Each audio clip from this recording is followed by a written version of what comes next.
പ്രിയങ്കുകലികാശ്യാമം രൂപേണ പ്രതിമം ബുധം സൗമ്യം സൗമ്യഗുണോപേതം തം ബുധം പ്രണമാമ്യഹം. സൗമ്യങ്ങളായ ഗുണത്തോടു കൂടിയവനുമായ ആ ബുധനെ ഞാൻ നമസ്കരിക്കുന്നു. ജ്യോതിഷത്തിൽ ബുധന് വളരെയധികം പ്രാധാന്യമാണ് നൽകിയിട്ടുള്ളത്. മറ്റേത് ഭാവങ്ങളെപ്പറ്റി ചിന്തിക്കുമ്പോഴും ബുധൻ ഏറ്റവും മോശപ്പെട്ട ഭാവങ്ങളിൽ നിന്നാലും നല്ല ഫലത്തെയാണ് പ്രദാനം ചെയ്തിരിക്കുന്നത്. 8ാം ഭാവത്തിൽ അങ്ങേറ്റം ദോഷമായ അഷ്ടമം, മരണത്തെ ചിന്തിക്കുന്ന, ക്ലേശങ്ങളെപ്പറ്റി ചിന്തിക്കേണ്ടുന്ന 8ാം ഭാവത്തിൽ ശുഭഗ്രഹങ്ങളും പാപഗ്രഹങ്ങളും എല്ലാം തന്നെ നിന്നാൽ വളരെ മോശം ഫലമാണ് പറഞ്ഞത്. പക്ഷേ ബുധൻ നിന്നാൽ മാത്രമേ വിശുദ്ധ ഗുണാഹ, നല്ല ഗുണങ്ങളാൽ ആദരിക്കപ്പെടുകയുള്ളൂ എന്ന് ഫലം പറഞ്ഞിട്ടുള്ളൂ. അങ്ങനെ ഓരോ ഭാവങ്ങളിലും 3ാം ഭാവത്തിലായാലും 6ാം ഭാവത്തിലായാലും 12ാം ഭാവത്തിലായാലും ചമത്കാര ചിന്താമണി പോലുള്ള വിശിഷ്ട ഗ്രന്ഥങ്ങളിൽ ബുധൻ്റെ ഭാവസ്ഥിതിയിൽ ദോഷം പറഞ്ഞിട്ടില്ല. ഇവിടെ നാം ബുധൻ്റെ ചാരവശാലുള്ള ഒരു മാറ്റം ആണ് ചർച്ച ചെയ്യുന്നത്. കേവലം 20 ദിവസം മാത്രമാണ് ബുധൻ ചാരവശാൽ മാറുന്നത്. ബുധൻ ധനുരാശിയിലേക്ക് ഇതാ പ്രവേശിച്ചു കഴിഞ്ഞിരിക്കുന്നു. 2025 ഡിസംബർ മാസം 29-ാം തീയതി മുതൽ 2026 ജനുവരി മാസം 17-ാം തീയതി വരെ, അതായത് 1201 ധനുമാസം 14-ാം തീയതി മുതൽ മകരമാസം 3-ാം തീയതി വരെയുള്ള കേവലം 20 ദിനങ്ങൾ മാത്രമാണ് ബുധൻ ധനുവിൽ നിൽക്കുന്നത്. ശത്രുക്ഷേത്രത്തിലാണ് ബുധൻ നിൽക്കുന്നത്. എങ്കിലും ആ ബുധൻ ഓരോ ഭാവാലും, ഇപ്പോൾ ഉദാഹരണമായി ബുധൻ സൂര്യനും ശുക്രനുമൊത്താണ് നിൽക്കുന്നത്. അവിടെ ചൊവ്വയുമുണ്ട്. ചതുർഗ്രഹ യോഗ ഫലമാണ് അവിടെ സംഭവിക്കുന്നത്. അതിനാൽ പലപ്പോഴും ആ ബുധൻ എത്രത്തോളം ശുഭാശുഭ ഫലങ്ങളെ പ്രദാനം ചെയ്യുന്നെന്ന വിഷയം നമുക്ക് ചിന്തിക്കണം. പാണ്ഡിത്യം, സുവചനം, കലാസു നിപുണതാം, ഇങ്ങനെ തുടങ്ങി ധാരാളം കഴിവുകൾ ബുധന് പറഞ്ഞിട്ടുണ്ട്. അറിവിൻ്റെ നിറകുടമാണ് ബുധൻ. സുവചനം, നല്ല വാക്ക് സംസാരിക്കുന്ന ആളാണ്. കലകളിൽ നൈപുണ്യം ബുധനുമായി പറയപ്പെട്ടിട്ടുണ്ട്. ബുധൻ്റെ കാരകധർമ്മം പറഞ്ഞിരിക്കുന്നത് വചനം, ജ്ഞാനം, ഇന്തോസ്തനൂജഹ, ഇന്തോഹോ തനൂജഹ, ചന്ദ്രപുത്രൻ. വചനം വാക്കും ജ്ഞാനം അറിവുമാണ്.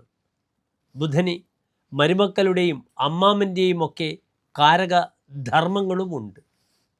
അതിനാൽ മേടം മുതൽ 12 രാശിക്കാരുടെയും ഈ ചാരവശാൽ 20 ദിവസം മാത്രമുള്ള ബുധൻ്റെ ഫലമാണ് നാം ചർച്ച ചെയ്യുന്നത്. ബുധ ഫലതസ്തു സർവദാ, ഏത് സമയവും ഫലം ചെയ്യുന്നു ബുധൻ.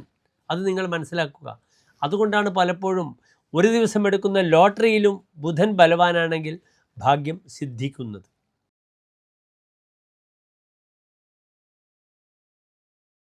പുണർന്ന നക്ഷത്രത്തിൻ്റെ അവസാനത്തെ 15 നാഴിക പൂയമായിൽ നക്ഷത്രങ്ങൾ വരുന്ന 2 നക്ഷത്ര സമൂഹം. ഇവിടെ ബുധൻ ചാരവശാൽ നിൽക്കുന്നത് ധനുരാശിയിലാണ്. അത് എപ്രകാരമാണ് കർക്കിടക രാശിക്കാർക്ക് ബാധിക്കുന്നത്? കർക്കിടക രാശിയെ സംബന്ധിച്ചോളം അവരുടെ സഹായപതി, സഹോദരപതി, അവരുടെ പരാക്രമമൊക്കെ പ്രകടിപ്പിക്കേണ്ടുന്ന ഭാവമാണ് 3ാം ഭാവം. അപ്രകാരത്തിന് അവരുടെ വൈകല്യങ്ങൾ ചിന്തിക്കേണ്ടുന്ന ഭാവമാണ് 12ാം ഭാവം. ഇവിടെ ബുധൻ എവിടെ നിൽക്കുന്നു? ബുധൻ ശത്രുക്ഷേത്രത്തിൽ 6ാം ഭാവത്തിൽ നിൽക്കുന്നു. അതിനാൽ ഈ ബുധൻ ശത്രുക്ഷേത്രത്തിൽ 6ാം ഭാവത്തിൽ ശത്രുസ്ഥാനത്ത് നിൽക്കുന്ന ബുധൻ ദോഷങ്ങളാണ് ഉണ്ടാക്കുക. കർക്കിടക രാശിക്കാർ വളരെയധികം ക്ലേശങ്ങളുണ്ടാകും. തൻ്റെ സഹായികളെ കൊണ്ട്, സഹോദരന്മാരെ കൊണ്ട് അനാവശ്യമായ വാശി, തൻ്റെ ധൈര്യം, സാഹസികത ഇതൊക്കെ കാണിച്ച് ധനനഷ്ടങ്ങൾ ഉണ്ടാകും. ജനങ്ങളുമായി വിരോധമുണ്ടാവും. ശത്രുക്കൾ തൻ്റെ വിഷയത്തിൽ തടസ്സങ്ങൾ ഉണ്ടാകും. ശാരീരികമായി ത്വഗ്രോഗങ്ങൾ ഉണ്ടാകാം. രേഖാപരമായ വിഷയത്തിൽ വളരെയധികം ബുദ്ധിമുട്ടുകൾ വരാം. രേഖശത്രുവായി വരാം. പലപ്പോഴും വിലപ്പെട്ട രേഖകൾ മറന്നു പോവുക, അശ്രദ്ധമായി കൈകാര്യം ചെയ്യുക, എന്നിട്ട് അതിനുവേണ്ടി ഭാവിയിൽ കോടതിയിൽ പോയി വരേണ്ടുന്ന അവസ്ഥയൊക്കെ സംജാതമാകും. രജിസ്ട്രേഷൻ വിഷയത്തിലെല്ലാം തന്നെ ശ്രദ്ധിക്കണം. ഈ സമയത്ത് കർക്കിടക രാശിക്കാരായ വില്ലേജ് ഓഫീസിൽ വർക്ക് ചെയ്യുന്നവർ അല്ലെങ്കിൽ സെക്രട്ടറിമാർ ഇവരൊക്കെ അനാവശ്യമായി കൈക്കൂലി വിവാദത്തിൽ വന്ന് പെടും. നമ്മൾ ഡെയിലി ധാരാളം കാണുന്നു. വിജിലൻസിൽ പലരും പെടുന്നു. രേഖാപരമായ ശത്രുത ഉണ്ടാക്കുന്നു. അതിനാൽ വളരെ ശ്രദ്ധിക്കുക. കൈക്കൂലിക്കാർ ജാഗ്രത പാലിക്കണം, അല്ലെങ്കിൽ അവർ അകത്താകും ഈ ഒരു 20 ദിവസങ്ങളെന്ന് അറിയുക. ഇവിടെ ചമത്കാര ചിന്താമണിയിൽ പറഞ്ഞിരിക്കുന്നത് എന്താണ് ഫലം? വിരോധോ ജനാനാം നിരോധോ രിപൂണം. ജനങ്ങളുമായി വിരോധമുണ്ടാകും. ശത്രുക്കൾ തൻ്റെ പ്രവർത്തനങ്ങൾക്ക് തടസ്സമുണ്ടാക്കും. രോധോനിലാന, വായു സംബന്ധമായ ബുദ്ധിമുട്ടുകൾ ഉണ്ടാകും ശാരീരികമായിട്ട്. ബുധേ സദ്വയെ അപഹാരോ നിധീന. നിധികൾ അപഹരിച്ചെടുക്കും, പക്ഷെ അതിന് സാധ്യതയില്ല. ചതുർക്ഷേത്രത്തിൽ ദുർബലമായി നിൽക്കുന്നു ബുധൻ. ബലാത് അർത്ഥക ശംഭവേ ശത്രുഭാവേ. ബലാത്കാരേണ കാശ് വാങ്ങുമെന്നാണ്. അതാണ് ഞാൻ പറഞ്ഞത്, കൈക്കൂലിക്കാരായ ഉദ്യോഗസ്ഥന്മാർ ബലാത്കാരേണ കാശ് വാങ്ങാൻ ശ്രമിക്കും. അപ്രകാരം പലപ്പോഴും മധ്യസ്ഥത പറഞ്ഞ് തീർക്കാത്ത അവസ്ഥയിലൊക്കെ അവിടെ തന്നെ പൗരുഷം കാണിച്ച് കാശ് പിടിച്ചു പറിക്കുന്ന രീതിയിലുള്ള പ്രക്രിയകൾക്കൊക്കെ മുന്നിട്ടിറങ്ങും. പക്ഷെ അതൊക്കെ വലിയ ബുദ്ധിമുട്ടുകളാണ് ഉണ്ടാക്കുക. ഇവിടെ വളരെയധികം ശ്രദ്ധിക്കണം. നിർബന്ധമായും ശത്രുദോഷം മാറ്റിയേ മതിയാവുകയുള്ളൂ. നിർബന്ധമായും നരസിംഹസ്വാമി ക്ഷേത്രത്തിൽ പാനകം, തുളസിമാല, ഭാഗ്യസൂക്ത, പുഷ്പാഞ്ജലി ചെയ്യുക. പ്രത്യേകിച്ച് പാനകം 20 ദിവസവും മാക്സിമം ചെയ്യണം, ബുധനാഴ്ചയും വ്യാഴാഴ്ച.